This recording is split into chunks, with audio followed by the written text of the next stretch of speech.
cette chair trop solide pouvait se fondre, se dissoudre en une rosée. Si l'Éternel n'avait pas érigé en canon sa loi contre le suicide.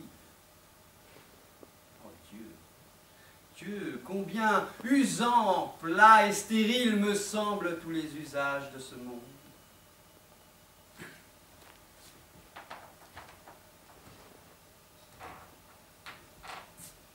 Fille de cela, fille, c'est de la mauvaise herbe qui croît en ce jardin, des choses rangées et grossières qui l'envahissent et l'étouffent.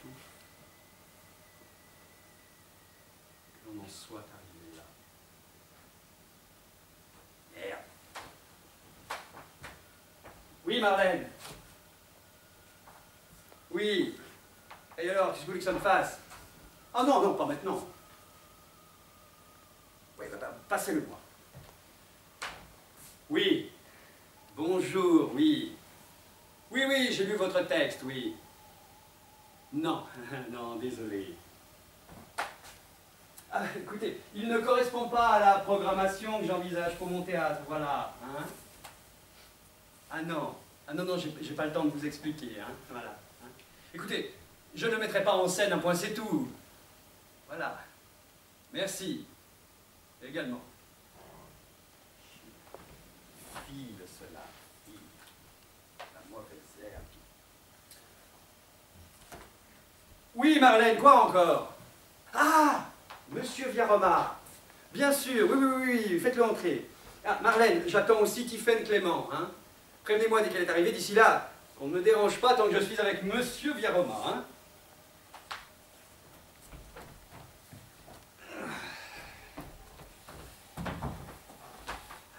Ah, Monsieur Viaroma, entrez, entrez.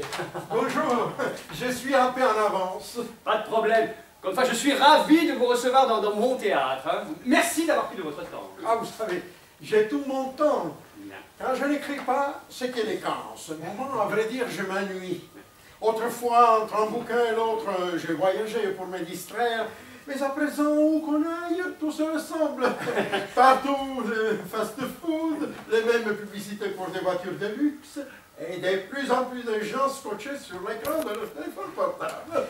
Alors, à quoi m'en voyager? Désormais, je reste chez moi à faire des mots croisés. Et tandis que ma femme regarde la télévision, je m'ennuie. Voilà, asseyez-vous, Monsieur Viaroma. Vous voulez boire quelque chose, un café, un thé? Non, merci, je n'ai pas soif. J'ai ouï dire que votre prochain roman serait favori pour le prix Goncourt. Oh, vous savez, moi, les prix littéraires, cela intéresse surtout les éditeurs. Bon. Oh, pour l'auteur, c'est quand même une certaine forme de reconnaissance, non? Cela m'aurait sans doute flatté il y a 30 ans, mais à présent, tout cela me semble bien dérisoire. Ah bon? Bien. Moi, voyez-vous, lorsque le ministère m'a confié la direction de ce théâtre, cela m'a fait énormément plaisir. Mieux qu'une récompense. J'y voyais la preuve tangible qu'on me faisait confiance. Ah là là. Bon, ceci dit, diriger un théâtre n'est pas de tout repos, je m'en suis rapidement aperçu. Et finalement, je me demande si on m'a vraiment fait un cadeau. Si vous me disiez pourquoi vous vouliez me voir. Oui, au sujet de ce théâtre précisément. Le ministère m'a demandé de le consacrer uniquement à la création contemporaine. Par conséquent, je suis à la recherche d'œuvres d'auteurs vivants que je pourrais mettre en scène. Et j'ai pensé à vous. À moi? Oui. Mais je n'ai jamais écrit pour le théâtre. Pourquoi? Pourquoi? Pourquoi n'avez-vous jamais écrit pour le théâtre? Ah, je ne me suis jamais posé la question, en réalité. Cependant, en réfléchissant bien, je crois que l'approche du romancier est complètement différente de celle de l'auteur dramatique. L'auteur dramatique s'exprime exclusivement à travers le dialogue, alors que le romancier, lui, peut décrire de façon plus précise des situations, des ambiances, des personnages, leur psychologie. Oui, oui, oui, mais l'auteur dramatique peut aussi donner ses indications au moyen de didascalie. Oui, mais ce sont là des indications très limitées. Et puis, je me suis laissé dire que la plupart des metteurs en scène passent outre les didascalies. Moi, au contraire, je fais un point d'honneur de les respecter. Quoi qu'il en soit, si vous m'avez fait venir pour me commander une pièce de théâtre, je crains vous décevoir, monsieur Gamme, car outre le fait que j'en ai guère envie, je ne pense pas en être capable. Si vous avez lu mes romans... Ah, j'en ai lu quelques-uns, et notamment votre dernier recueil de nouvelles, que j'ai ici d'ailleurs, La Sortie. Hein? Donc, vous aurez certainement remarqué que dans mes romans, il n'y a pratiquement pas de dialogue. Oui, mais dans ce recueil, précisément, vous avez écrit un véritable monologue. Hein? Ah oui? Oui, votre nouvelle, La Sortie, celle qui donne son titre au recueil, est en fait un long monologue. Ah oui. Eh bien, je ne le voyais pas comme ça. Un monologue que l'on pourrait fort bien adapter au théâtre. Je ne l'ai pas écrit pour ça. Bien entendu. Cependant, ce ne serait pas la première œuvre littéraire qui serait mise en scène. Les nouvelles de Stefan Zweig, par exemple, se prêtent particulièrement bien à une adaptation théâtrale. Avez-vous vu Lettre d'une inconnue? Non. Mais j'ai lu la nouvelle et cela me suffit amplement. Je ne vois pas ce que la mettre en scène lui apporterait de plus. De la chair, monsieur Garma, de la chair! L'inconnu de la nouvelle de Zweig s'incarne dans une comédienne qui prête son corps, sa voix, son visage, qui vit devant nous et nous fait partager ses émotions. C'est bien cela qui m'inquiète. L'inconnu de Zweig, pour tous ceux qui l'ont vu au théâtre, a désormais les traits de cette comédienne. Alors que moi, je peux l'imaginer, comme je la ressens à travers les textes. Non, porter une œuvre écrite pour être lue au théâtre, ça ne lui apporte rien du tout. Bien au contraire. L'adaptation théâtrale fait disparaître le travail d'imagination propre à la lecture et finalement appauvrit le texte. Vous le pensez vraiment? Mais puisque je vous l'ai dit. Et encore pire que les adaptations d'œuvres littéraires au théâtre, ce sont des adaptations cinématographiques. Le cinéma fixe pour toujours des images de paysages, de situations, de personnages, des images dont on ne peut plus se défaire. Pour vous donner un exemple personnel, la première version cinématographique que j'ai vue des Misérables est celle où le rôle de Jean Valjean était incarné par Harry Bohr. Peut-être le nom de cet acteur ne vous parle pas. Oh, mais détrompez-vous, hein? J'ai vu plusieurs films avec Harry Bohr, et notamment cette version des Misérables, dans laquelle il était tout à fait impressionnant. Sans doute un des plus grands interprètes de Jean Valjean. Ah, si vous le dites, vous êtes mieux placé que moi pour en juger. Toutefois, l'ayant vu pour les premiers dans les rôles, pour moi, désormais, Jean Valjean, c'est Harry Bohr. Oui. À tel point que Jean Gabin, Lino Ventura, même Gérard Depardieu, qui l'ont interprété par la suite, me sont apparus comme des imposteurs, si vous voyez ce que je veux dire. Oui. Bon, revenons à ce pourquoi je voulais vous voir. Vous l'avez compris, j'ai l'intention de mettre en scène votre nouvelle La Sortie, qui se prête particulièrement bien à une adaptation théâtrale. Et vous aurez compris que je ne suis pas favorable. J'écris pour être lu, et pas pour être joué. Oh, mais comment vous faire comprendre que votre œuvre est faite pour être lue autant que pour être jouée? En outre, le fait d'être joué permet souvent d'être lu par des gens qui, sans cela, n'auraient même pas acheté vos livres. La plupart des auteurs qui ont été interprétés au cinéma comme au théâtre ont vu ensuite la vente de leur œuvre grimper en flèche, hein? Ah, c'est un argument qui peut intéresser certainement mon éditeur. Mais en ce qui me concerne, la vente de mes livres se vend assez bien pour que j'en vive, et cela me suffit, merci. Laissez-moi au moins vous dire comment je comptais monter La Sortie. Vous perdriez votre temps, monsieur Gamme.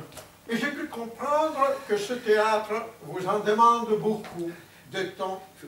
Vous refusez que je mette en scène votre nouvelle? Non seulement je le refuse, mais je m'y oppose formellement. Excusez-moi. Oui, Marlène, quoi encore? Ah, bien sûr, oui, faites-la entrer. Je vois que vous avez d'autres rendez-vous. Eh bien, je vous laisse à vos occupations. De toute façon, nous en avions fini. Attendez, monsieur Virama, je voulais vous présenter quelqu'un, hein? Entre, Tiphaine, entre. Voilà, tu connais bien sûr Roberto Viaroma, célèbre écrivain et futur prix Goncourt. Oui, bien sûr. Mademoiselle, Je suis surpris et ravi tout à la fois qu'une jeune fille telle que vous ait lu le roman. Je vous présente Tiphaine Clément, une de mes plus brillantes élèves au conservatoire. Je voulais vous la présenter parce que j'avais songé à elle pour l'adaptation de votre nouvelle. Vous aviez songé à moi, monsieur Gamme? Oui, Tiphaine, c'est d'ailleurs pour ça que je t'ai demandé de venir. J'ai pensé que monsieur Viaroma aimerait rencontrer la comédienne que j'envisageais pour incarner l'héroïne de la sortie. Tiphaine aurait pu être le personnage, n'est-ce pas? Pourquoi me le demander puisque la question ne se pose pas? Vous trouvez que je ne conviens pas? Vous aviez peut-être en tête une autre comédienne? Non, c'est pas cela. Non, ce n'est pas cela. Monsieur Viaroma refuse que l'on adapte sa nouvelle. Ah bon? Pourquoi? Monsieur Viaroma me disait, sans doute avec raison, hein, qu'une œuvre écrite pour être lue perd de sa puissance évocatrice lorsqu'elle s'incarne dans une comédienne ou un comédien, que ce soit au théâtre comme au cinéma. Je ne comprends pas. Monsieur Viaroma me citait l'exemple de l'adaptation des Misérables au cinéma. Tous les comédiens qui ont interprété Jean Valjean nous en ont imposé une image qui, lorsque nous lisons ou relisons le roman, nous empêche d'imaginer Jean Valjean avec notre propre sensibilité. C'est cela. L'image tue l'imagination. Oui, mais combien de gens qui n'auraient jamais lu Victor Hugo connaissent Les Misérables, grâce aux multiples adaptations qui en ont été faites au cinéma? Oui, et même en comédie musicale, tu as raison, Tiphaine. Cependant, Monsieur Viaroma ne désire pas être lu davantage qu'il ne l'est déjà, du moins tant que la vente de ses livres lui rapporte suffisamment de quoi vivre. Mais pour qui allez-vous me faire passer aux yeux de cette jeune fille? À vous entendre, on dirait que j'écris seulement pour des raisons purement alimentaires. Je ne fais que rapporter ce que vous m'avez dit. Eh bien, je me suis mal expliqué. En tant qu'écrivain, je tiens bien sûr à être lu par le plus grand nombre de personnes. Mais je ne tiens absolument pas à faire grimper les tirages de mes livres avec n'importe quel moyen, et surtout en autorisant des adaptations théâtrales, cinématographiques ou autres qui les trahiraient inévitablement. Je n'ai jamais trahi d'auteur. Hein. On peut être d'accord ou non avec mes mises en scène, mais du moins, tout le monde s'accorde à dire tout le monde s'accorde à dire pour dire que je suis toujours extrêmement respectueux des textes que je monte. Ah, c'est vrai, monsieur Viaroma. Avec monsieur Gamme, votre nouvelle serait adaptée de façon très fidèle. Soyez-en certains. Et vous incarneriez la jeune fille qui en est l'héroïne. C'est ce que j'avais songé, en effet. Malheureusement, peut-être que Tiphaine ne correspond pas à l'image que vous aviez de cette jeune fille lorsque vous avez écrit La Sortie. Je n'avais pas d'image précise. À vrai dire, je n'ai pas cherché à donner un visage à cette jeune fille. Quand j'écrivais, ce qui m'intéressait chez elle, ce n'était pas son physique, mais sa psychologie, ses sentiments, et sa conception du monde, qu'importe au fond à qui elle ressemblait. Oui, mais vous supposiez cependant qu'elle était plutôt jolie. Je dirais même attirante. Cette jeune fille ayant un succès certain auprès des hommes, comme vous pourrez le voir dans les textes qu'elle dit. Cependant, quand j'écrivais, cette attirance était pour moi, comment dire, abstraite. Je veux dire par là que je n'ai pas essayé à préciser ce qui rendait cette fille attirante. Mais pensez-vous qu'elle aurait pu me ressembler? Je veux dire physiquement. Je ne sais pas, probablement. Cependant, je la voyais encore plus jeune, une adolescente. Oh, mais Tiphaine peut parfaitement jouer une adolescente. Tout ça n'est qu'une question de comportement, d'attitude, sans parler du costume et du maquillage qui permettent de caractériser le personnage. Vous ne voulez vraiment pas que monsieur Gamme mette en scène votre nouvelle? Monsieur Viaroma a donné ses raisons, Tiphaine. C'est dommage, c'est un si beau texte. J'aurais eu vraiment beaucoup de plaisir à le dire sur scène. Oui, sincèrement. Vous savez, monsieur Viaroma, depuis ma sortie du conservatoire, on ne m'a proposé que des rôles de jeunes premières. Des amoureuses quelque peu naïves, ou voire totalement idiotes. Ou bien, dans le meilleur des cas, des rôles de petites garces. Bref, que des clichés sans grand intérêt. Au contraire, dans votre nouvelle, le personnage de la jeune fille est un personnage profond, complexe. Un personnage de jeune fille comme on en trouve peu au théâtre. Vraiment, merci, monsieur Gamme, d'avoir pensé à moi pour l'incarner. Malheureusement, cela ne pourra pas se faire, Tiphaine. J'en suis désolé. C'est un personnage intéressant, il est vrai. Oh, tu aurais été probablement superbe dans ce rôle. Monsieur Viaroma, si j'osais... Osez, mademoiselle, osez. Je vous proposerais bien de vous montrer comment j'interpréterai votre texte pour que vous puissiez dire si vous vous sentez trahi ou non. Là, maintenant. Non, pas maintenant. Une interprétation, ça ne s'improvise pas comme ça, monsieur Biarroma. Il faut d'abord que je travaille avec monsieur Gamme. Vous êtes d'accord? Oh, c'est une excellente idée, Tiffany. Oui, je pourrais vous montrer une maquette, par exemple, de la sortie, telle que je pourrais la mettre en scène avec Tiffany comme interprète principale. Oui, c'est ça, une maquette.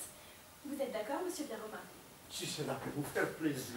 Bien entendu, cela ne vous engage à rien. Si cette maquette ne vous va pas, nous arrêterons là, mais j'espère qu'à la vue de notre travail, vous nous permettrez d'aller jusqu'à la représentation théâtrale. Pourquoi pas?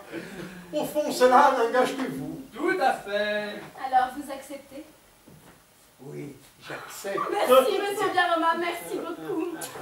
Ah, ne vous emballez pas, mademoiselle. Je ne vous autorise pas encore à jouer en public. J'attends de voir cette maquette. Dans combien de temps serez-vous prêt pour me la présenter? D'ici une quinzaine de jours, compte tenu de mon emploi du temps, si toutefois Tiffany est disponible dans les jours qui viennent. Pas de problème. Bon, eh bien, je vous laisse travailler. Hein? Rendez-vous, monsieur Olivier Gamme, dans 15 jours, alors. C'est ça, dans 15 jours, je vous appelle dès que nous serons prêts. Mademoiselle, ce sera un plaisir de vous revoir. Ah, je vous raccompagne. Hop. Voilà, voilà. Hein. Oh, oh, oh, oh, le succès lui montait à la tête au vieux romancier. Pas question que l'on attaque mes pièces au théâtre, hein. Oh, il devrait être flatté à l'idée que je veuille faire sa mise en scène, mais non, il fait sa coquette, hein. Oh, oh, bravo, Tiffany, hein. Tu l'as retourné comme une crêpe, hein. Je suis content que tu aies envie de monter la sortie. Hein. C'est un texte très intéressant. J'ignorais que tu l'avais lu. Je ne l'ai pas lu. Quoi? Je ne savais même pas qui était Roberto Biarroma. Tu l'as complimenté sur son héroïne sans avoir lu sa nouvelle? Pas besoin de l'avoir lu. Dès l'instant où j'ai compris qu'il s'agissait d'une jeune fille, je ne risquais pas grand-chose en disant que le personnage est profond et complexe. Qu'il le soit ou non, ce n'est pas son auteur qui allait me démentir. Oh, tu lui as bien joué la comédie. À défaut d'avoir un rôle au théâtre, il faut bien que je m'entraîne dans la vie. Je n'ai qu'un mot à dire, bravo! Merci, monsieur mon professeur. C'est un peu grâce à vous si je ne joue pas trop mal. Arrête, je vais avoir la faiblesse de le croire. Bon, allez, trêve de plaisanterie maintenant. Il va falloir que tu lises ce texte et que tu commences à l'apprendre. Je te donne 2 jours pour t'en imprégner. Et on se retrouve après-demain 10h pour commencer les répétitions. Ça te va? Ça marche. Allez, sauve-toi vite. Bonne journée, monsieur Gamme. Oh non, non! Plus de monsieur Gamme. Nous ne sommes plus au conservatoire et je ne suis plus ton professeur. Alors comment dois-je vous appeler? Ici, tout le monde m'appelle Olivier. Ok, entendu. Olivier. Après-demain, 10h. C'est ça, après-demain 10h.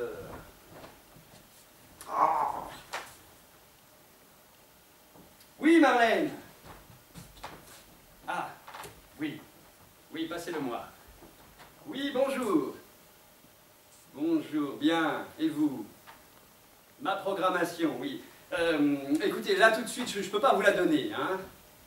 Non, en retard, non, c'est juste que je ne suis pas dans mon bureau actuellement, hein. Je vous rappelle dans 10 minutes. Voilà, voilà, hein. Et s'il vous plaît, passez tous mes respects à monsieur le ministre, hein. Allô?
bi, bo, bu, ta, te, ti, to, tu, pa, pe, pi, po, pu, ka, ke, ki, ko, ku.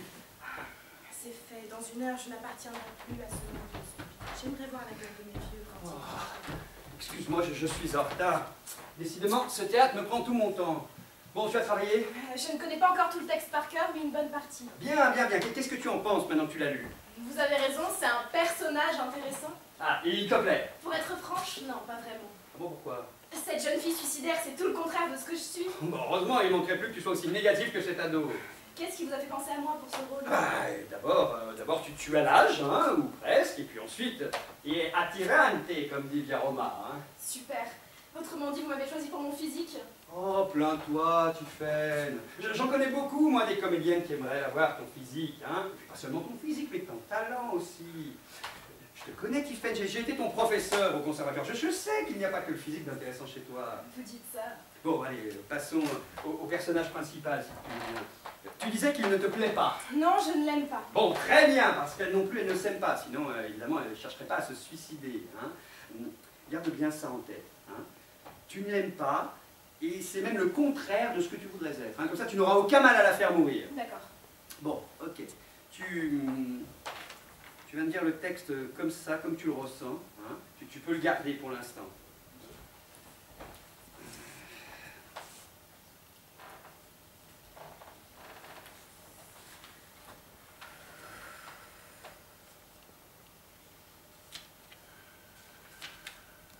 C'est fait.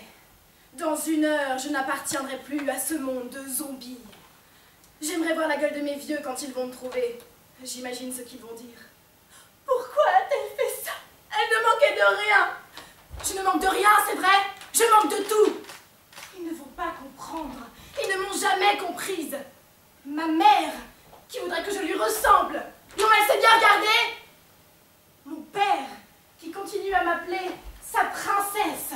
Franchement, est-ce que j'ai l'air d'une princesse avec ce cul? Ils vont chercher une explication à mon geste, comme on dit pudiquement. Ailleurs, bien sûr, l'explication. Parce que, eux, c'est évident, ils n'y sont pour rien. Ils ont tout fait pour que je sois heureuse. Sauf que je ne suis pas heureuse.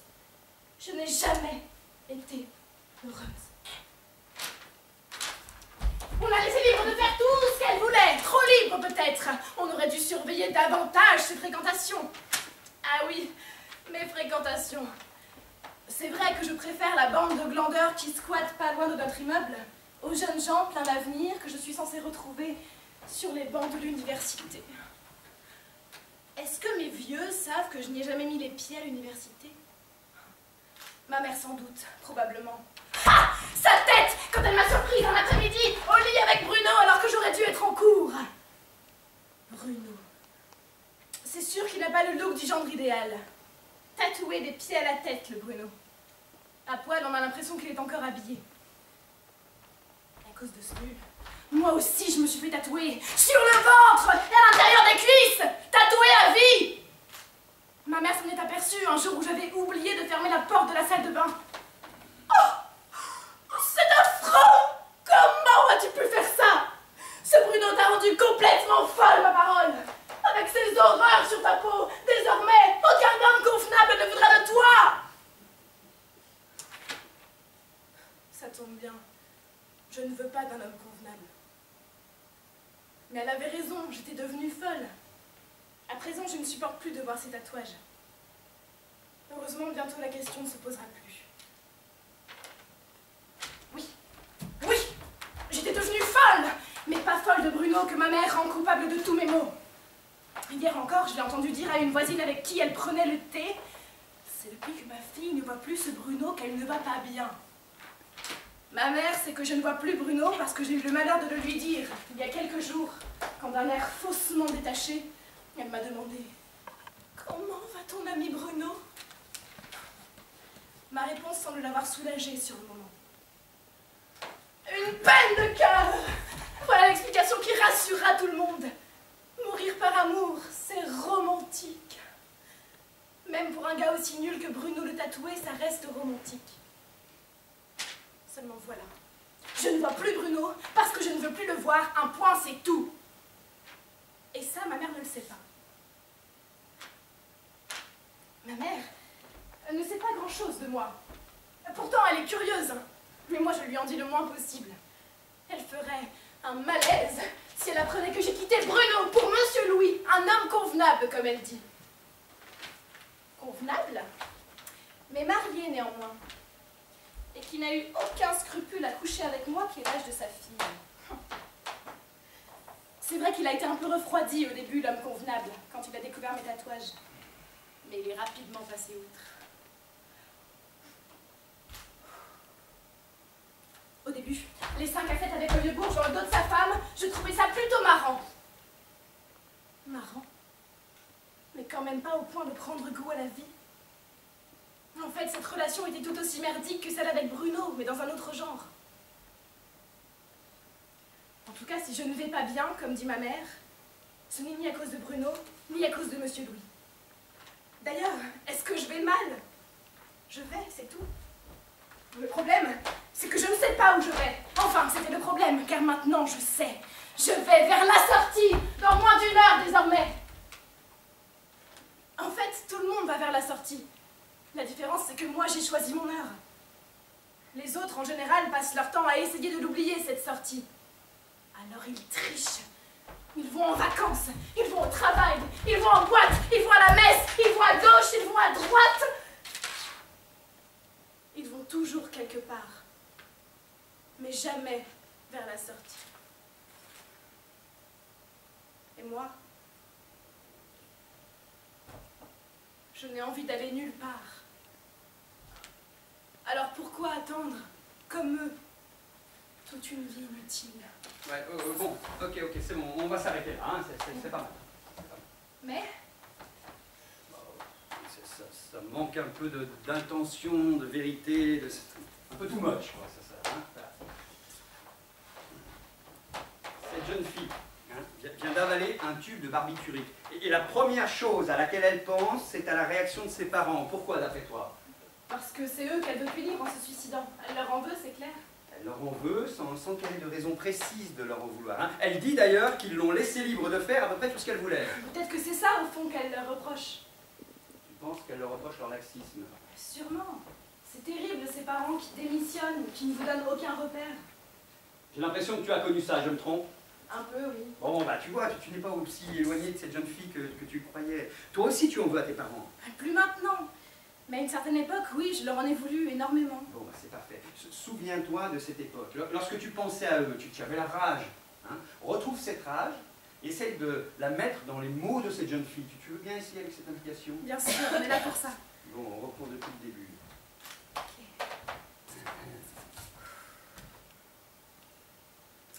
C'est fait. Dans 1 heure, je n'appartiendrai plus à ce monde de zombies. J'aimerais voir la gueule de mes vieux quand ils vont me trouver. Les cons. Pardon? Pardon. Je te donne le sous-texte. Ses parents n'ont jamais rien compris à rien. Hein. Elle leur en veut. Pour elle, ce sont des cons, des vieux cons. C'est ce qu'elle pense d'eux. C'est ce que tu dois avoir en permanence en tête quand tu en parles. Okay? Ah, d'ailleurs, dans un premier temps, tu vas non seulement avoir ces mots en tête, mais tu vas les dire à haute voix. On reprend à « J'aimerais voir la gueule de mes vieux ». J'aimerais voir la gueule de mes vieux quand ils vont... Les cons. J'aimerais voir la gueule de mes vieux, les cons, quand ils vont me trouver. J'imagine ce qu'ils vont dire. Pourquoi a-t-elle fait ça? Elle ne manquait de rien. Tu parles. Je ne manque de rien, c'est vrai. Je manque de tout. Ils ne vont pas comprendre. Ils ne m'ont jamais comprise, les vieux singes. Ouais, voilà, c'est bien ça. Ma mère qui voudrait que je lui Les ressemble. bourges. Ma mère, la vieille bourge, Ouais, c'est ça. qui voudrait que je lui ressemble. Non mais elle s'est bien regardée. Mon père, qui continue à m'appeler sa princesse. Franchement, est-ce que j'ai l'air d'une princesse? Connard. Ouais, bien ça. Ils vont chercher une explication à mon geste, comme on dit pudiquement dans leur petit monde hypocrite. Ailleurs, bien sûr, l'explication. C'est ça, et on... Parce que eux, c'est évident, ils n'y sont pour rien, les enfoirés. Reste là, voilà, reste. Ils ont tout fait pour que je sois heureuse. Sauf que je ne suis pas heureuse. Super. Je n'ai jamais été heureuse. Bordel. On l'a laissée libre de faire tout ce qu'elle voulait. Trop libre peut-être. Libre mon cul. On aurait dû surveiller davantage ses fréquentations. Ok, blablabla, fréquentation. On va arriver maintenant à l'évocation de Bruno, le tatoué. Hein. C'est quoi ces sentiments à cette jeune fille par rapport à ce Bruno? En fait, elle n'en parle pas vraiment, à part pour dire que c'est un nul. Ouais. Et elle ne dit pas non plus pourquoi elle ne veut plus le voir, elle ne veut plus, c'est tout. Attention, elle dit aussi que c'était une relation merdique. Comme toutes ses relations, semble-t-il. Évidemment, sinon elle ne chercherait pas à se suicider. Non, tu vois, pour moi, Bruno, c'est son premier amant. Son premier amant choisi parmi les glandeurs du coin, plutôt que parmi les fils de bonne famille qu'elle est censée fréquenter. Un dur, un tatoué. Je parierais qu'elle a fait exprès de se laisser surprendre par sa mère avec Bruno dans son lit. Tout comme elle a dû laisser la porte de la salle de bain pour que sa mère voie ses tatouages. Qu'est-ce que tu en penses? Oui, c'est tout à fait plausible. À une certaine époque, moi aussi, j'ai pris un malin plaisir à faire tourner mes parents en bourrique. Je ne suis quand même pas allée jusqu'à me faire tatouer. Ah, et elle regrette ces tatouages. Elle dit qu'elle ne les supporte plus. Pourquoi, d'après toi? Parce qu'il lui rappelle Bruno. C'est ça, il lui rappelle cette époque où elle était avec lui, où elle était devenue assez folle au point de se faire tatouer.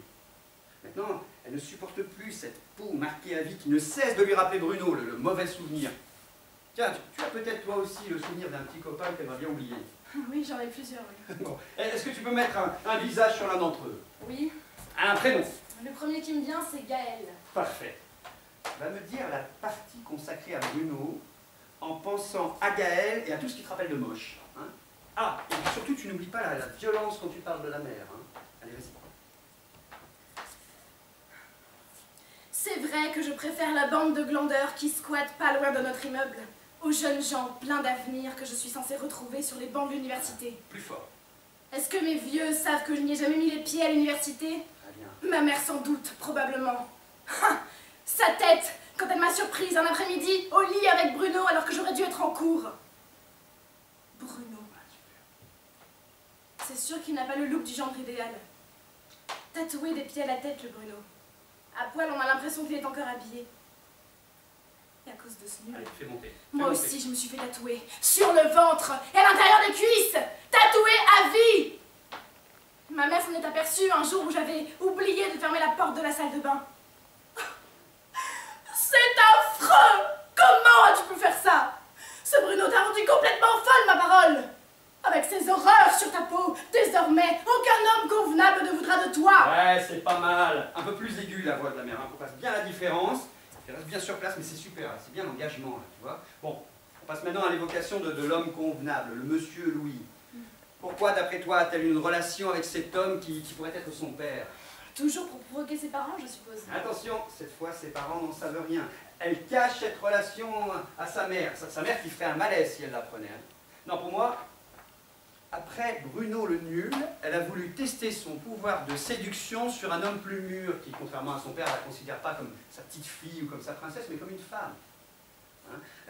Elle trouve marrant les 5 à 7 avec le vieux Bourge. Pour elle, c'est comme un jeu. Ça aussi, tu connais, j'imagine. Détrompez-vous. Je ne suis jamais sortie avec un homme qui aurait pu être mon père. Oh, mais tu as essayé. Je suis bien placé pour le savoir, j'étais ton professeur au conservatoire et tu n'arrêtais pas de me draguer. À tel point que j'ai dû avoir une explication avec toi, tu t'en souviens? Oui, parfaitement, oui. Vous m'avez dit être flatté d'être dragué par une étudiante qui faisait perdre la tête à tous les garçons. Mais... Que vous vous étiez fixé une règle de ne jamais sortir avec vos étudiants. Ce à quoi tu m'as répondu? Les règles sont faites pour être transgressées. Et vous m'avez répliqué que les règles perdent toute valeur si personne ne les respecte. Exactement. Moi, j'ai toujours respecté les règles que je me suis fixées. Bien que je n'ai pas cédé à tes avances. Ce qui m'a profondément vexée. Je n'avais pas l'habitude que l'on me résiste. Et tu t'es dit, un jour, je l'aurai. Je l'aurai. Ouais, peut-être, quelque chose comme ça. Et si l'on disait que ce jour est arrivé, je ne suis plus ton professeur, par conséquent, je ne suis plus obligé de te résister. Alors c'est pour ça. C'est pour ça que vous m'avez proposé ce rôle. Pour pouvoir coucher avec moi. Et je suppose que si je ne le fais pas, vous prendrez une autre fille pour jouer à la sortie. Oh, n'importe quoi, si je t'ai proposé ce rôle, c'est d'abord et avant tout pour ton talent, Tiffen. Oui, c'est ça, oui. Bah, Tiffen, je ne vais pas t'obliger à coucher avec moi si tu n'en as plus envie. Mais j'espère bien. Je voulais simplement que tu saches que désormais c'est possible, voilà. Je te demande rien d'autre que d'y réfléchir. C'est tout réfléchi, monsieur Gamme. Hier, je t'ai demandé de m'appeler Olivier. Je préfère continuer à vous appeler monsieur Gamme pour éviter toute ambiguïté. Car voyez-vous, moi aussi, je me suis fixé une règle. de ne jamais coucher avec ceux qui me font travailler. Ah, les règles sont faites pour être transgressées. Mais les règles perdent toute valeur si personne ne les respecte. Et j'ai bien l'intention de respecter celles-ci. Bien, comme tu voudras. Si on se remettait au travail. Ouais, où est-ce qu'on en était déjà? Aux relations de mon personnage avec Monsieur Louis, vous me demandez... Excuse-moi. Oui, je vais devoir interrompre cette répétition. Oui, allô? Je vous demande 30 secondes, hein? Voilà, 30 secondes. Ouais, bon, pour le début, tu vois à peu près dans quel sens il faut aller, tu gardes cette implication, là, cette motivation, hein? Oui. Et puis on se revoit demain à la même heure pour répéter. Ça te va? Entendu. Bon. À demain. À demain. Olivier. Ah, c'est mieux, Olivier, tu vois? Oui, excusez-moi, j'étais en pleine répétition. Ah, j'ai dit que je vous rappelais, moi. Ah oui, bah La programmation, oui, la programmation, bien sûr, pas tout à fait. Ah bah écoutez, ça ne dépend pas que de moi, hein, figurez-vous. Il y a aussi les auteurs et certains se comportent comme de véritables divas, vous savez. Ah, j'ai beau être connu et reconnu comme metteur en scène, c'est pas toujours facile d'obtenir leur accord. Oui, c'est mon problème. Bien sûr. Bah écoutez, pour tout vous dire, il ne me reste qu'une seule inconnue à ma programmation. Oui, bah, ça peut quand même attendre cet après-midi. D'ici 1 heure ou 2, je devrais être fixé. Bien sûr, c'est cette fois, je vous rappelle. Et tous mes respects à... Allô?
Être ou ne pas être?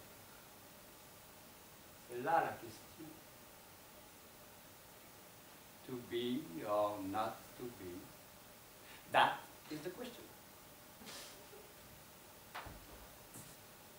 Y a-t-il plus de noblesse d'âme à subir la fronde et les flèches de la fortune outrageante, ou bien à s'armer contre une mer de douleur et l'arrêter par une révolte? Mourir, dormir, rien de plus. Et dire que par ce sommeil, nous mettons fin aux maux du cœur et aux 1000 tortures naturelles qui sont le legs de la chair. C'est là un dénouement que l'on doit souhaiter avec ferveur. Mourir, dormir, rêver peut-être.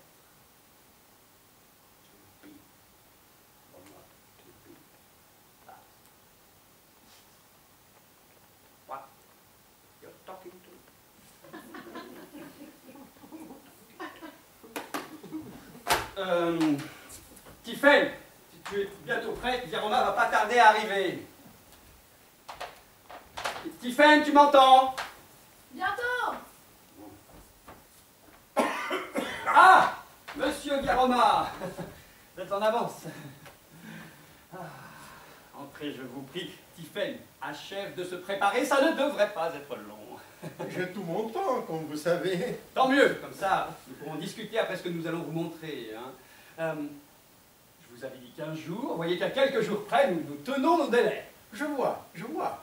Il faut dire que notre petite Tiphaine s'est beaucoup investie dans votre texte. Le personnage lui plaît énormément, d'ailleurs, elle vous l'avait dit, je crois. Elle me l'avait dit, c'est vrai. Et d'ailleurs, cela m'avait un peu surpris, car, voyez-vous, au fond, cette héroïne est un personnage peu sympathique.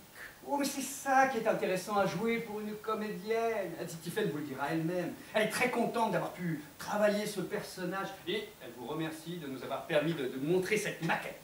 Et cela ne m'engage pas, bien entendu. Bien entendu, si vous pensez que nous avons trahi votre texte, nous arrêterons là. Mais je crois que notre travail la sert au contraire. Permettez que j'en juge par moi-même. Oui, bien entendu. Je voulais vous demander, qu'aviez-vous imaginé comme décor? Qu'entendez-vous par décor? Eh bien, je veux parler de la chambre de la jeune fille. À quoi ressemble-t-elle? Mais je n'en sais rien. Oh, vous avez bien dû imaginer l'environnement de cette jeune fille. Cette chambre, elle va se donner la mort. Je n'ai imaginé rien du tout. Je crois vous l'avoir dit.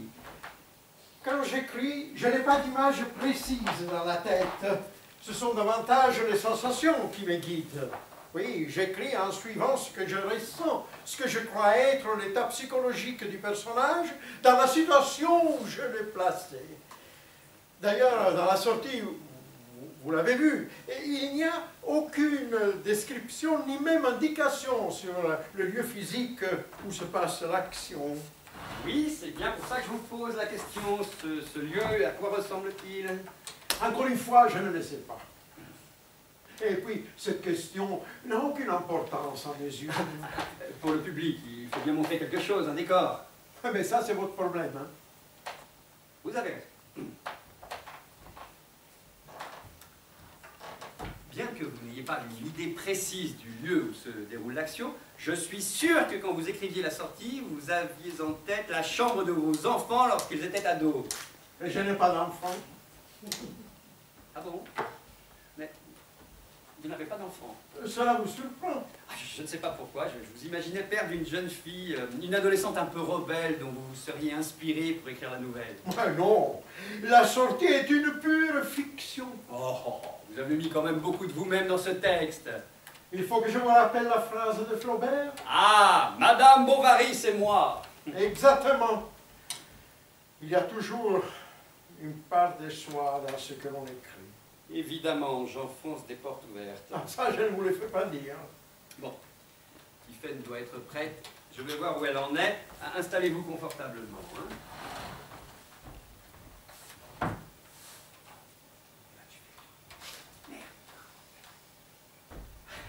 C'est bon, on va pouvoir commencer. Bon spectacle.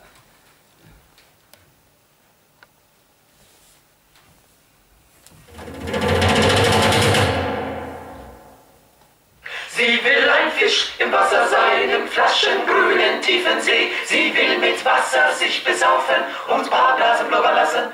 Was sie dann will, das ist mit Neptun schweigen und in Ruhe tun, was sie sonst nie tut, was sie sonst nicht kann und so. Sie will ein Fisch im Wasser sein, im flaschengrünen tiefen See. Sie will mit Wasser sich besaufen und Barblasen blubbern lassen. Was sie dann will, das ist mit Neptun schweigen und in Ruhe tun, was sie sonst nie tut, was sie sonst nicht kann und so. Osmund nach Jeans, no sie sagt Ustins, no sie sam muste urne, smonnege auf Schnut, pentim sisa, leben na isa. Ne salabur bezalbatnu, ne forse pizra sabt dem Levis, is ne fies ne lur, ne schaff ne asa, sabe, schiff ne Levis.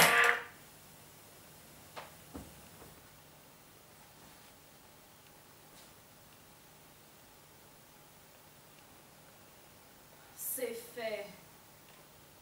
Dans une heure, je n'appartiendrai plus à ce monde de zombies. J'aimerais voir la gueule de mes vieux quand ils vont me trouver. J'imagine ce qu'ils vont dire. Pourquoi a-t-elle fait ça? Elle ne manquait de rien. Je ne manque de rien, c'est vrai. Je manque de tout. Ils ne vont pas comprendre. Ils ne m'ont jamais comprise. Ma mère qui voudrait que je lui ressemble.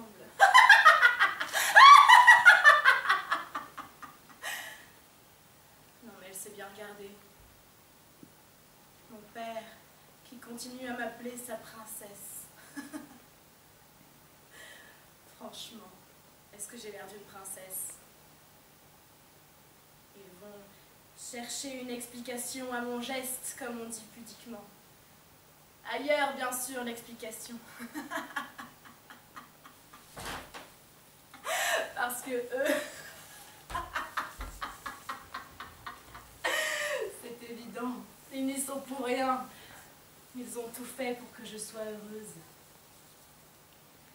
Sauf que je ne suis pas heureuse.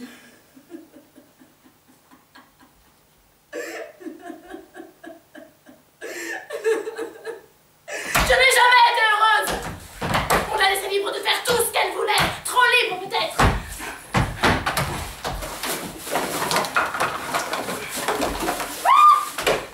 On aurait dû surveiller davantage ses fréquentations. Ah oui, mes fréquentations.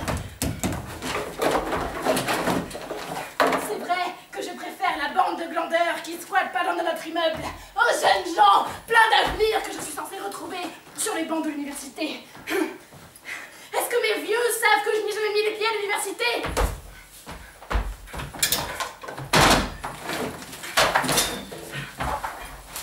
Ma mère sans doute, probablement. Ha!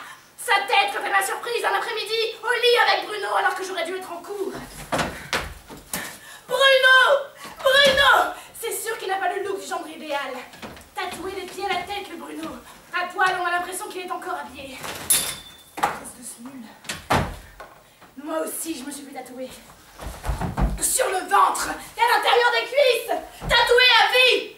Ma mère s'en est aperçue un jour où j'avais oublié de fermer la porte de la salle de bain. C'est affreux! Comment as-tu pu faire ça? Hein? Comment as-tu pu faire ça? Comment as-tu pu faire ça?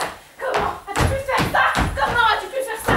Ce Bruno t'a rendu complètement folle, ma parole. Avec ces horreurs sur ta peau, désormais, aucun homme convenable ne voudra de toi. Ça tombe bien. Je ne veux pas. Non! Arrêtez! C'est tout simplement insupportable! Monsieur Vlaroma! Quoi? Vous ne pouvez pas tout arrêter comme ça en bout d'à peine 5 minutes! Ce que j'ai vu jusque-là me suffit largement! Il est hors de question que vous présentiez ça en public! Bon, pourquoi je ne comprends pas? Vous comprenez pas? Non, je crois avoir respecté votre texte! Respectez! Vous plaisantez! D'abord, qu'est-ce que c'est que cet accoutrement? Je n'ai jamais écrit que mon héroïne avait un look de punk ou quelque chose dans le genre! Pardon, mais à aucun moment vous ne décrivez à quoi ressemble votre héroïne! Alors pour la scène, il fallait bien lui trouver un look! Ah bonjour les looks! Mais pourquoi avoir affublé un costume pareil? Pour me l'expliquer! Parfaitement! Cette jeune fille est en rupture avec ses parents, et plus largement avec la société de bourgeois qu'il représente. C'est bien ce que vous avez écrit, n'est-ce pas? Alors j'ai choisi cette tenue pour souligner cette rupture. Eh bien, ça ne me plaît pas!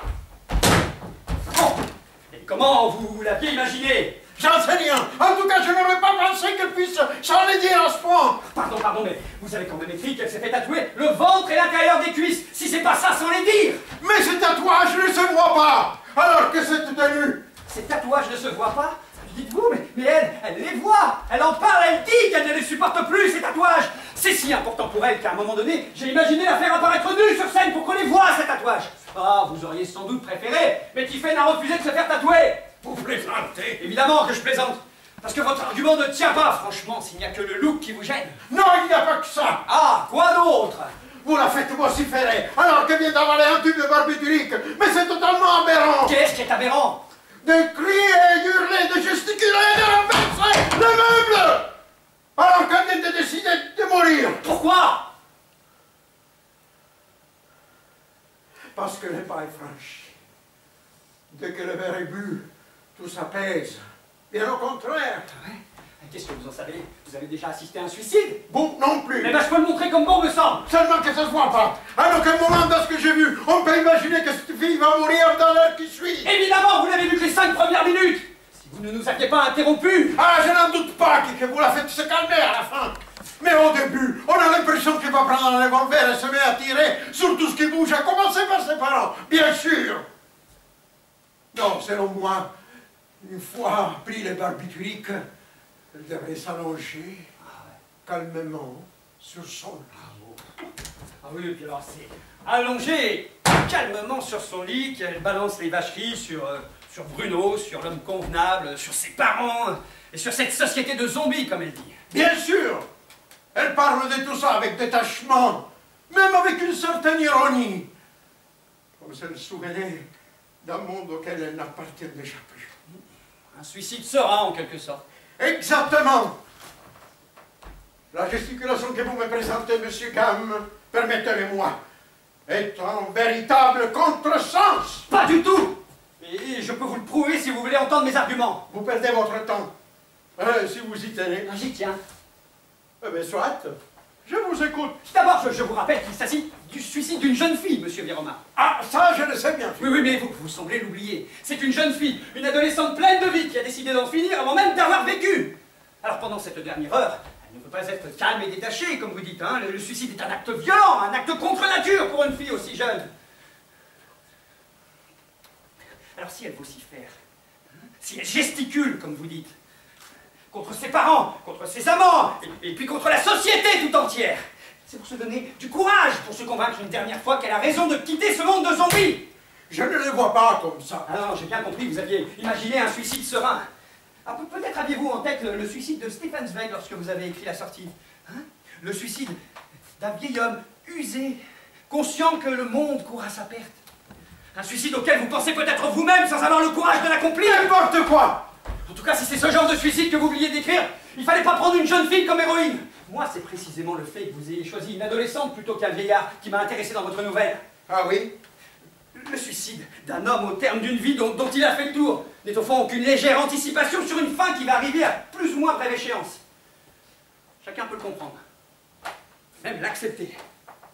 Mais une adolescente qui refuse la vie qui s'offre à elle, tout ça est incompréhensible et inacceptable. Une adolescente qui se suicide nous oblige à nous regarder. Elle nous oblige à voir avec ses yeux d'enfant cette société dans laquelle elle ne veut plus vivre. Cette société dont nous nous accommodons tant bien que mal, faute de pouvoir la transformer. Vous avez fini? Monsieur Viroma, vous êtes assez intelligent pour admettre que mon point de vue est tout à fait défendable. Vous êtes assez intelligent aussi, monsieur Gamme, je pense, pour voir que je n'accepte pas votre point de vue, que c'est mon droit en tant qu'auteur de le refuser. C'est votre droit. Et je l'exerce. Pour que les choses soient claires, monsieur Olivier Gamme, je ne vous autorise pas à monter votre adaptation théâtrale de ma nouvelle La Sortie. Monsieur Viroma, vous ne pouvez pas. Ah si, il peut. Mais c'est trop dur. J'ai tellement travaillé sur ce texte et j'aurais tellement aimé le jouer. Je suis désolé, mademoiselle, vous n'êtes pas en cause. Mais je ne peux pas vous faire jouer de cette façon, en plus avec ce costume monstrueux. On pourrait peut-être revoir le costume, Olivier. Pour qu'il me fasse jouer nu, avec des tatouages sur le ventre à l'intérieur des cuisses? Non, merci. Ça vous choquerait de me voir nu sur scène, monsieur Viroma? Ça serait un spectacle de plus charmant, mademoiselle, croyez-le. Mais sans tatouage, bien entendu. Hélas, je crois que M. Olivier Gamme tienne particulièrement à qu'on les voit, ces tatouages. Et après, le costume est une question de détail. Ce qui m'oppose à lui, c'est son point de vue, qui est complètement différent de ce que je pensais quand j'écris La Sortie. Mais vos points de vue ne sont peut-être pas tout à fait irréconciliables. Il faudrait en parler entre vous, sereinement. S'il vous plaît, pour me faire plaisir. Je ne demande qu'à vous faire plaisir, mademoiselle. Mais je crains que M. Gamme ne veuille pas revenir sur sa conception. Olivier, vous devriez peut-être écouter le point de vue de M. Viroma. C'est lui l'auteur, après tout. Qu'il soit l'auteur ne lui donne pas raison pour autant. Ah, ça c'est la meilleure! Vous pensez savoir mieux que moi ce que j'ai pensé. Ah non, monsieur Viroma, je n'ai pas cette prétention. Ce que vous pensez, il n'y a que vous qui le savez. Mais moi, je sais ce que j'ai lu, et ce n'est pas ce que vous croyez avoir écrit. Bon, cette discussion ne nous amène à rien. Je suis sincèrement désolé pour vous, mademoiselle, croyez-le. Mais ma décision est irrévocable. Je n'autorise pas M. Olivier Gamme à mettre en scène son adaptation théâtrale de ma nouvelle La Sortie. C'est clair? C'est très clair. Bien. Sur ce, j'ai du travail. Stephen, je t'attends dans mon bureau. Je vous salue, monsieur Viroma. Moi de même, M. Olivier Gamme.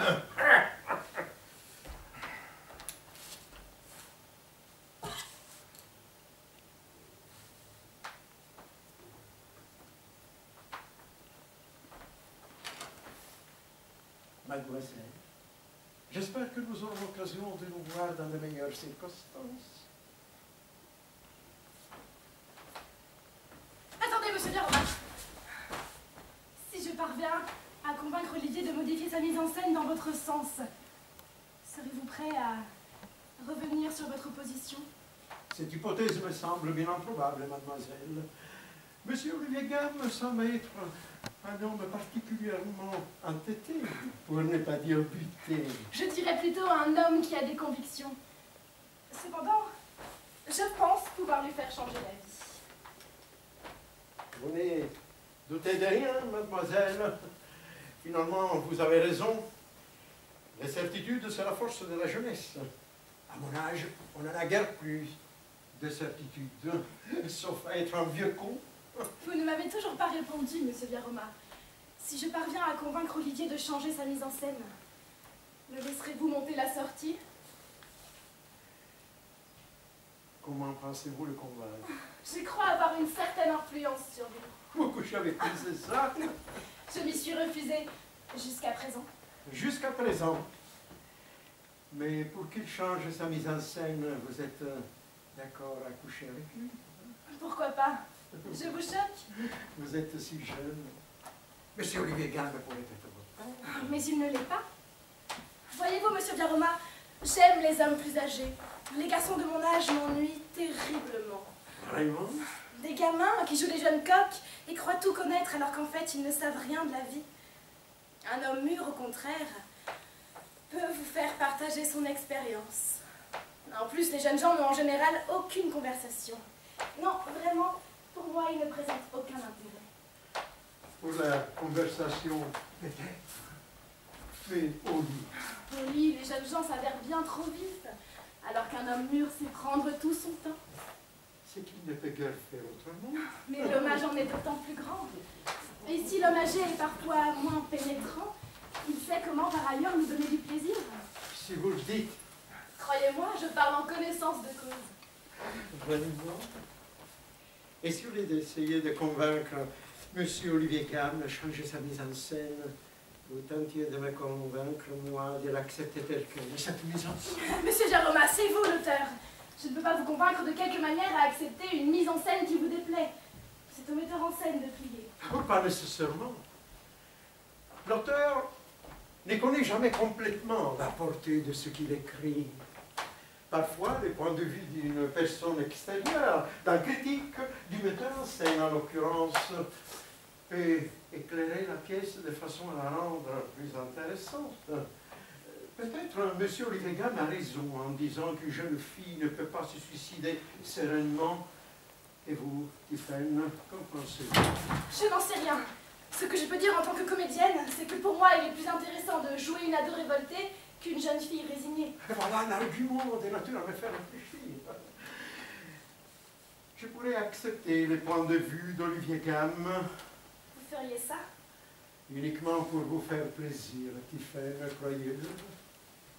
Vous semblez tellement tenir à ce rôle. J'y tiens beaucoup, c'est vrai. Eh bien, je pourrais revoir le caractère révolté de cette fille, notamment, mais à condition qu'on vous change ce costume monstrueux. Mais quelle idée! Et vous en dire ainsi, vous qui êtes naturellement si charmante, si fraîche, si attirante. Pour le costume, je pense pouvoir convaincre Olivier sans même avoir besoin de coucher avec lui. Oui, je peux faire des concessions à mon texte, mais à condition d'avoir un peu de reconnaissance de votre part, si vous voyez ce que je veux dire. Monsieur Biarroma! Monsieur Biarroma! Vous pouvez m'appeler, Robert. Je crois que vous vous êtes mépris sur mes propos.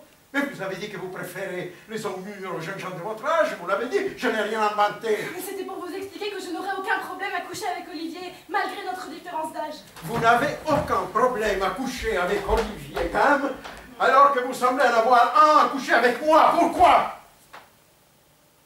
Pourquoi lui et pas moi? Parce qu'il est metteur en scène et qu'il dirige un lieu, c'est ça? Pas du tout, vous me prenez pour qui? Une petite arriviste, Tiphaine.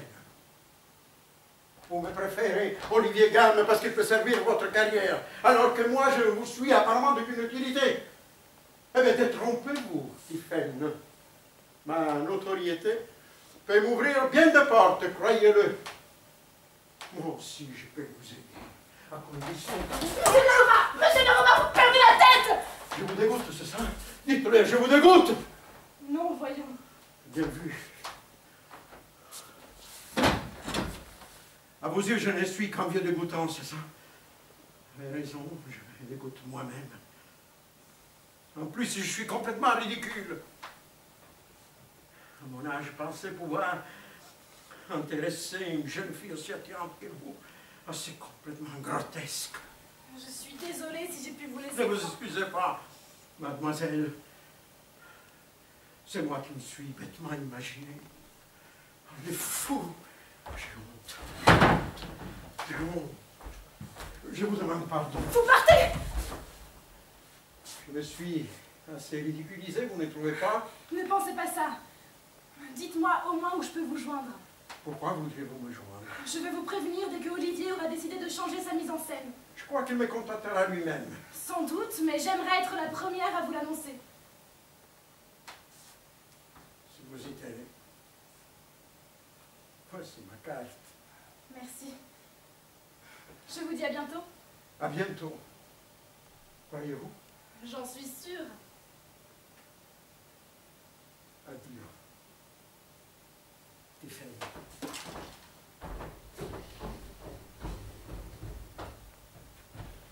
Ah, t'es encore là, je t'attendais au bureau. J'y allais.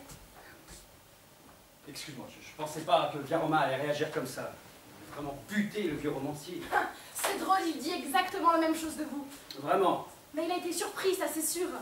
Il faut dire que vous y avez été fort avec le look. Bah, c'est justifié, non? C'est vrai que vous avez envisagé de me faire jouer nu. Oui. Avec des décalcomanies, on aurait pu faire des tatouages sur le ventre et l'intérieur des cuisses, mais j'ai pas osé te le demander. C'est dommage, ça aurait certainement plu à Viaroma. Et tu aurais accepté. Mais oui! Et j'accepterais encore si ça suffisait à le faire revenir sur sa décision. Mais apparemment, il lui en faut plus. Ah oui, que je change totalement ma mise en scène, et ça, il n'en est pas question. Malheureusement, Tiffany, je crois qu'il va falloir faire une croix sur ce projet. Dommage, c'est un personnage intéressant. Et tu étais très bien. Alors, j'ai pas eu le temps de te le dire. Merci, Olivier. Moi aussi, j'ai senti qu'il se passait quelque chose. C'est vraiment dommage d'abandonner après tout ce travail. Eh ben oui, qu'est-ce que tu veux? Si l'auteur n'apprécie pas ma lecture de son texte... Cela dit, je suis assez d'accord avec lui. Quand tu crois qu'une adolescente attendrait la mort sagement, allongée sur son lit... Non, probablement pas. Mais quand il dit qu'on ne ressent pas assez cette mort imminente, je trouve qu'il a un peu raison. Ouais, c'est vrai que j'aurais pu te demander de faire passer un petit peu plus d'angoisse au début. Bon, enfin, maintenant, c'est trop tard. Hein. Non, peut-être pas. Viaroma serait prêt à nous laisser une seconde chance. À condition, bien sûr, de revoir la mise en scène dans son sens. Le suicide serein, il n'en est pas question. Hein. Vous avez votre conception et vous la défendez, c'est normal. Mais Roberto Viaroma en a une autre, peut-être tout aussi défendable. Il faudrait essayer de réconcilier vos points de vue. Pourquoi le ferais-je? Pour moi, j'ai beaucoup investi dans ce rôle, vous savez. Oui, bah merci, mais malheureusement, à cause de Viaroma, personne ne pourra voir ton travail. Pour l'instant, excusez-moi Olivier, mais c'est à cause de vous. C'est vous qui refusez de mettre de l'eau dans votre vin. Vous m'avez fait venir sur ce projet, j'ai travaillé d'arrache-pied pendant 2 semaines, et maintenant vous me laissez tomber à cause d'une mise en scène. C'est un peu égoïste, non? Égoïste, là, je trouve que tu vas un peu fort, Tiffany, hein. Moi aussi, j'ai beaucoup travaillé. Avec en plus sur le dos tous les problèmes de ce théâtre. Mais justement, vous pourriez peut-être faire un effort pour que nous n'ayons pas travaillé pour rien. Et si de votre côté, vous voulez bien revenir sur vos positions, je pourrais aussi, moi, faire un effort. Qu'est-ce que tu racontes? Je pourrais transgresser certaines règles que je me suis fixées arbitrairement. Tu plaisantes? Non. Vous vous souvenez, il y a 15 jours, quand vous m'avez fait des propositions malhonnêtes? Ouais, que tu t'es empressé de rejeter. Oui, eh bien, aujourd'hui, je pourrais changer d'avis. Tu es en train de me dire que tu serais prêt à coucher avec moi si je renie ma mise en scène, c'est ça? C'est vous demander beaucoup, Olivier, je sais bien. Mais dites-vous que vous le faites avant tout pour moi. Ce rôle est très important pour ma carrière et vous pouvez faire en sorte que je puisse le jouer. Si vous croyez en mon talent. J'y crois. Incontestablement, tu ne cesses de m'étonner. Alors vous acceptez? Non, bien sûr que non. Vous refusez? Oh, ça t'étonne. Je ne pensais pas que votre orgueil de metteur en scène était important à ce point-là. Mais je n'ai pas d'orgueil de metteur en scène. N'empêche qu'il l'emporte sur votre envie de coucher avec moi. Tiffany, je n'ai pas envie de coucher avec toi non plus. Pour tout te dire, j'en ai jamais eu envie. Attendez, j'ai pas rêvé, il y a 15 jours, vous m'avez bien fait des propositions. Malhonnête, oui, malhonnête en vérité. Je préfère les garçons. Vous êtes... Alors, pourquoi m'avoir fait croire? Pour voir ce que tu allais répondre. Et il y a 15 jours, tu m'as fait la réponse que j'attendais.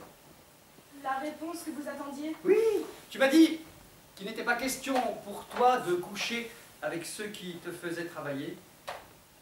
Je vois que tu as changé d'avis, c'est dommage. Qu'auriez-vous dit si à la place de cette bonne réponse, j'avais accepté votre proposition malhonnête? Ce que je vais te dire maintenant, Tiffany, tu peux rentrer chez toi. Et ne compte plus sur moi pour te mettre le pied à l'étrier. Je ne crois pas, vous me laissez tomber. Oh, tu t'en remettras, tu es pleine de ressources. Non, non, non, non, non, Olivier! Adieu, Tiffany.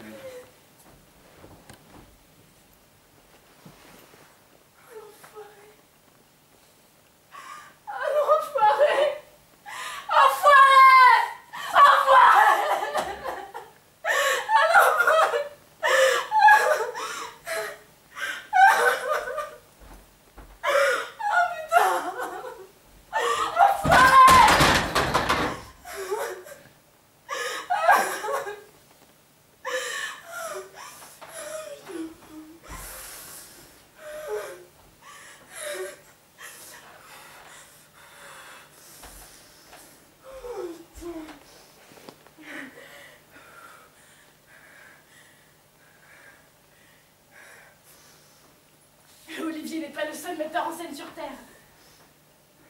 Il faudrait peut-être que je demande avis avec Via Roma. Oui, il serait certainement d'accord pour me laisser monter le projet avec un autre. Oui.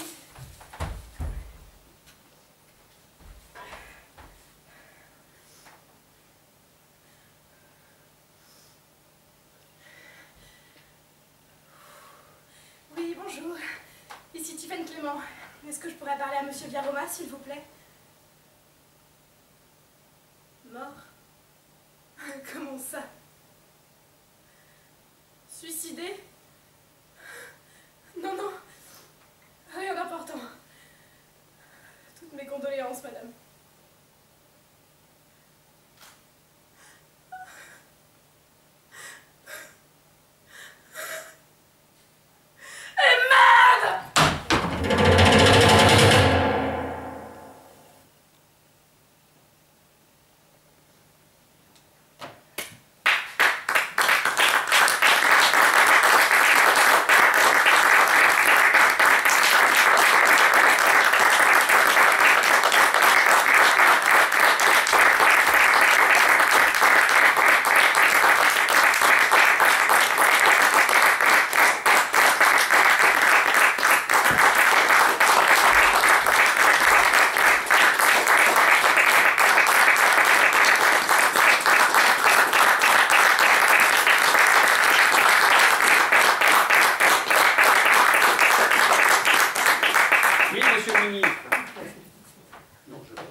Je tiens à remercier d'abord Hugo Verrecchia qui nous a mis en scène, qui nous a supportés.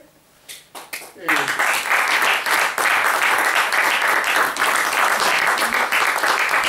je remercie aussi Milena. Sans elle, on n'aurait pas eu ces costumes, ces décors, les accessoires et plein de choses.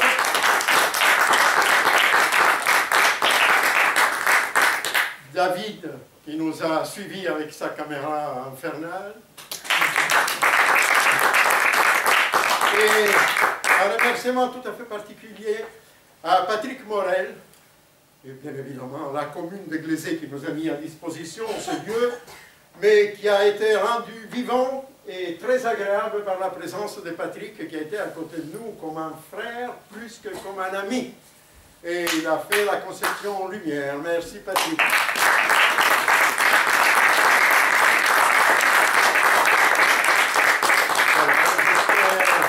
Que vous avez passé un bon moment. Nous, on vient de terminer une bonne partie du travail. Maintenant, on va le reprendre dans les théâtres et dans les autres théâtres. Et si vous voulez voir d'autres spectacles du même auteur, eh bien, on joue à Dieu Bérénice à Lyon avec la compagnie Soleil Luna. On va le jouer ici. À l'espace 44, du 26 jusqu'au 1er octobre, je crois. Et on jouera ici, le 19 janvier. Et on jouera ici, janvier. Voilà, la responsable de la compagnie Soleil Luna m'a corrigé. Bien fait. Je vous remercie encore et dans un moment on sera avec vous si vous avez envie de nous taper. Merci.